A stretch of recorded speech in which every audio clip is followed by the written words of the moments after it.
भक्ति तो हम भगवान की सभी करते हैं। कुछ निष्काम भक्त, कुछ सकाम भक्त। और भगवान कहते हैं, भगवान भी कह रहे हैं कि हमारे बहुत सारे भक्त होते हैं।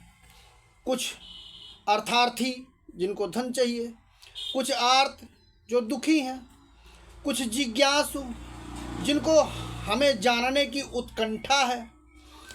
तो अब सकाम भक्ति में हम ईश्वर से कुछ ना कुछ चाहते हैं, मांगते हैं। हमें कोई कामना होती है उस भक्ति के बदले में कि हम भक्ति करें तो आप हमें कुछ देंगे, ये कामना होती है।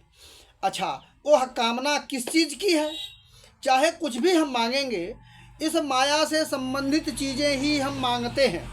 अच्छा, जब माया से संबंधित चीज़ें ही हम मांगेंगे तो वो मिलनी तो है हमें, पर वह मिलने के बाद जो है वो नष्ट हो जाएंगी।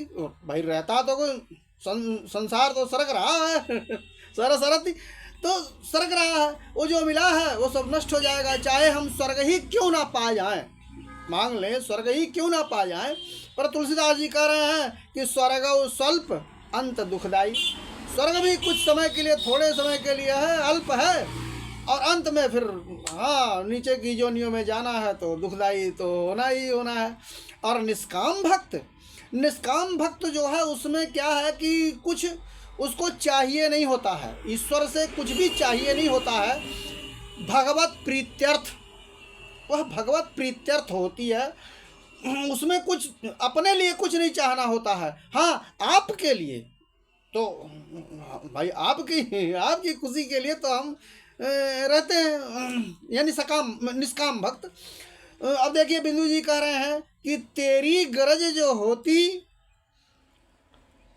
तो करते भी खुशामद, अपनी गरज के वास्ते ऐसा उठाए कौन यानी कि हमें कोई गरज नहीं है, अब आप ही की प्रीत के लिए, आपके लिए समर्पण होता है। इसमें निष्काम भक्ति में समर्पण होता है।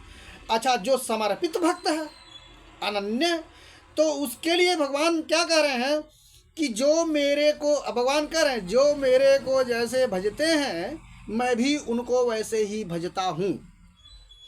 तांस तथैव भजाम्य हम, मैंने जैसा वो मुझे भजते हैं मैं भी उनको भजता हूँ वैसे ही। यानी आप जैसे भक्ति करेंगे भगवान भी आपके ऊपर उसी तरह से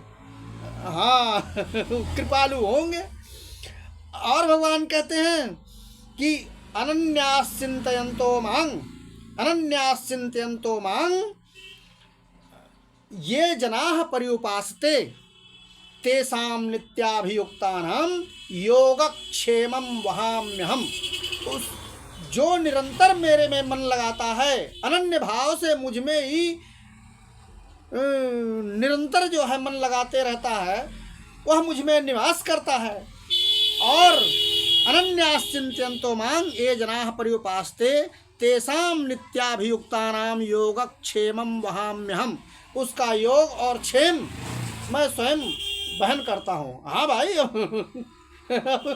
चाकरी करेंगे आपकी तो खाने कहाँ जाएंगे तो वो तो ख्याल आपको रखना ही रखना होता है। तो वो कहते हैं कि मैं ख्याल रखता हूँ, जो अनन्य भाव से मेरा चिंतन करते हैं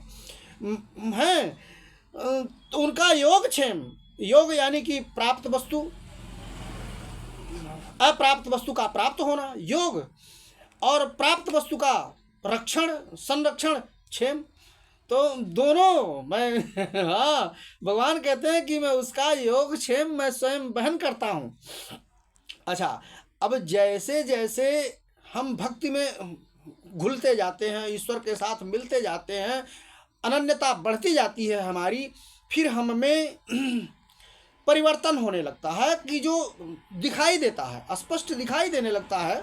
हम खुद भी जांच सकते हैं तो दिखाई देने लगता है। उसी जिस मात्रा में हम बढ़ेंगे उसी मात्रा में हम में ईश्वरत्व उतरता जाएगा।